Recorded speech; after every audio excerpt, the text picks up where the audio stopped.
Muy buen día. En esta ocasión abordaremos el tema estructura de control for en lenguaje ensamblador. Lo vamos a dividir de la siguiente forma. Comenzaremos viendo una breve introducción de las estructuras de control. Posteriormente abordaremos el diagrama de flujo que corresponde a una estructura de control for. Y finalmente realizaremos la programación en lenguaje ensamblador de esa estructura de control utilizando las instrucciones que vimos anteriormente. A manera de introducción, ¿qué son las estructuras de control? Bien, estas son estructuras que permiten controlar o modificar el orden o el flujo en el que se ejecutan las instrucciones de un programa. El programa se va a ejecutar línea a línea, de arriba a abajo, tal cual lo vayamos escribiendo. Ese es su orden normal de ejecución. Sin embargo, las estructuras de control tienen la función de modificar ese orden de ejecución normal y lo modifican en función, aquí pongo nada más dos ejemplos, los más comunes, en función de una selección, evalúa una condición y si es verdadera o falsa, toma uno u otro camino. Eso ya está modificando la secuencia normal que llevaría la ejecución de nuestro programa. En el caso de una iteración, pues lo que haría es repetir y repetir y repetir ciertas líneas o un proceso en función de una condición. Entonces, en términos generales, eso es lo que hacen las estructuras de control y tenemos varios tipos, pero bueno, vamos a ver cuáles podemos encontrar. Las estructuras de control aplican para cualquier tipo de lenguaje de programación. Nosotros estamos abordando el lenguaje de ensamblador, pero esas estructuras de control las podemos encontrar en lenguaje C, lenguaje C++, Python, etc. ¿Okay? Las programamos diferentes, pero tienen el mismo fin. Y es lo que vamos a ir viendo. Las secuencias de control iterativas o repetitivas son de utilidad cuando es necesario que un conjunto de instrucciones se ejecute varias veces. Como lo comento aquí, tenemos varios tipos de secuencias de control o estructuras de control. Pudiera ser la primera que mostramos, la de selección. En este caso nos vamos a centrar en las secuencias de control iterativas o repetitivas. Dentro de estas estructuras de control tenemos dos alternativas. Una es cuando la cantidad de repeticiones es conocida. Cuando yo sé cuántas veces quiero que se repita el ciclo. Y la otra opción es cuando quiero repeticiones, pero no sé cuántas veces se van a repetir. No sé si van a ser 10, 100, 1000, no lo sé, depende de una condición. Entonces, esas son dos de los grupos que podemos tener dentro de las estructuras de control repetitivas. Bien. Dentro de esas estructuras de control, iterativas o repetitivas, en los lenguajes de alto nivel existen varias sentencias que se pueden ejecutar, como por ejemplo el for, el while o el do while. Nosotros acabamos de comentar de que hay dos grupos, las que sabemos cuántas veces se tienen que repetir y las que no sabemos porque está en función de una condición, mientras presiono un botón, mientras el voltaje es mayor a 2 volts, mientras sucede algo, y en ese mientras no sabemos cuántas veces se vaya a repetir. Y en el for sí sé cuántas veces quiero que se repita, quiero que sean 10, 20, 50, porque de esa manera se va a completar mi programa de manera satisfactoria.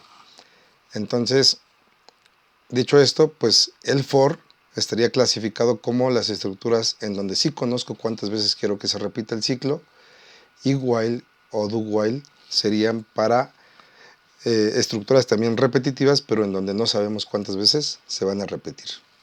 Muy bien. Una vez dicho lo anterior, la estructura de control for permite repetir un conjunto de instrucciones un número de veces conocido, y su estructura de control se puede resumir o se puede ejemplificar en el siguiente diagrama de flujo. Aquí podemos ver la representación de una estructura de control for. Aquí estaría el inicio de nuestro programa, y ya si asumimos que aquí llegamos a nuestra estructura de control for, tenemos que definir a partir de qué valor inicial va a empezar mi variable, hasta cuándo o mientras qué condición se debe de cumplir para que se siga repitiendo, mientras i sea menor o igual a 10. Y esa variable, que es mi índice o mi contador, va a dar saltos o incrementos de cuánto, de 1, de 2, hacia arriba, hacia abajo, depende de lo que yo necesite. Aquí, por ejemplo, incrementos de 1. Entonces, mientras i sea menor a, la primera vez que llego la inicializo, y mientras i sea menor o igual a 10, repites este proceso, y una vez que lo hayas repetido, incrementas la variable. Sigue siendo menor a 10, repítelo, repítelo, repítelo. Y una vez que la i ya no cumpla que sea menor o igual a 10, es decir, cuando ya sea mayor a 10, en este caso 11, en ese momento sale de ese bucle o sale de ese ciclo. ¿Ok?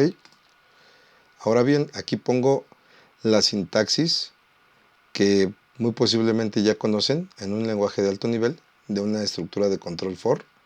For, paréntesis, i igual a 1, punto y coma, i menor o igual a 10, punto y coma, i más más, incrementos de 1, cierro paréntesis.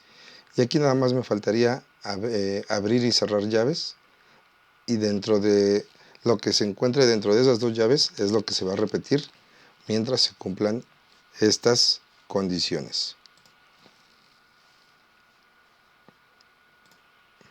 Bien. Una vez dicho lo anterior, pues vamos a empezar a trabajar nuestro programa en lenguaje ensamblador. Vamos a hacer ese desarrollo. ¿En qué consiste este primer programa que vamos a realizar? Consiste en realizar un programa en lenguaje ensamblador que permite ejecutar un ciclo con 10 iteraciones. ¿Qué estructura de control necesito? Pues necesito una estructura de control for, o una equivalencia a la estructura de control for, porque me están pidiendo de manera específica un número de ciclos o de iteraciones. Entonces, ¿qué instrucciones vamos a utilizar? Aquí nada más las comento brevemente, pero ya las conocemos, las analizamos previamente. La instrucción op, move lw, move wf, dec fsz, goto. Aquí decidí agregar otra columna para mostrarles algunas directivas que se van a utilizar en nuestro programa. Sin embargo, las directivas no son instrucciones en lenguaje ensamblador, únicamente son comandos que nos permiten configurar ciertas partes para que el compilador entienda lo que le estamos queriendo decir. Nos permite darle mayor formato a nuestro programa, y lo vamos a ver de manera detallada. Aquí lo comento brevemente una definición, pero pues ya en el ejemplo espero que quede claro. Cuando veamos la directiva eq, significa que queremos hacer una asignación, o queremos igualar nombres a datos o direcciones que permitan tener un programa más explícito. Igualar nombres, asignarle un nombre a una dirección para que sea más explícito mi programa. Normalmente yo acostumbro nombrarle que vamos a etiquetar la memoria, o vamos a asignarle un nombre. La directiva org es la directiva que determina a partir de qué dirección de la memoria de programa se almacenarán las instrucciones siguientes. Nosotros podemos definir a partir de qué dirección queremos que se vayan guardando nuestras instrucciones de programación que vayamos desarrollando. Normalmente es a partir de la dirección 0. Sin embargo, en algunos casos especiales me conviene dejar ciertos espacios vacíos en blanco y si lo quiero ver así, poner un offset. En este caso vamos a asumir que, o para nuestros primeros programas, consideraremos el origen a partir de la primera dirección disponible, que sería la dirección 0. La directiva end le permite o me permite informarle al compilador que ya terminé, que ya no hay ninguna otra instrucción adicional de programación. No quiere decir que mi programa termine, hay programas que nunca terminan, que son ciclos infinitos. La mayoría son así. Únicamente el end es para que el compilador sepa que ya no hay más instrucciones abajo. Y bueno, pues estas son las instrucciones que vamos a utilizar y las directivas. Y espero que ya vistas en el ejemplo queden más claras por si hubiera alguna duda.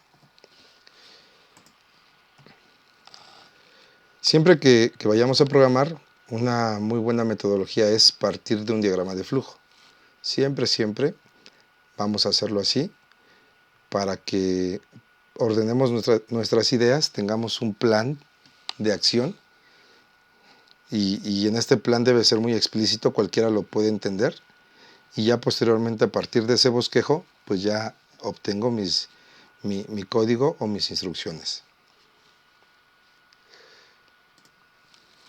Para cumplir con el propósito de o con el objetivo de este programa, con el acometido de este programa, que me están pidiendo realizar 10 iteraciones, propongo lo siguiente. Vamos a iniciar, marcar nuestro punto de inicio. Incluso este punto de inicio pudiera corresponder a las cabeceras que van a ir siempre en nuestro programa. Y como primer paso, lo que vamos a realizar es etiquetar memoria.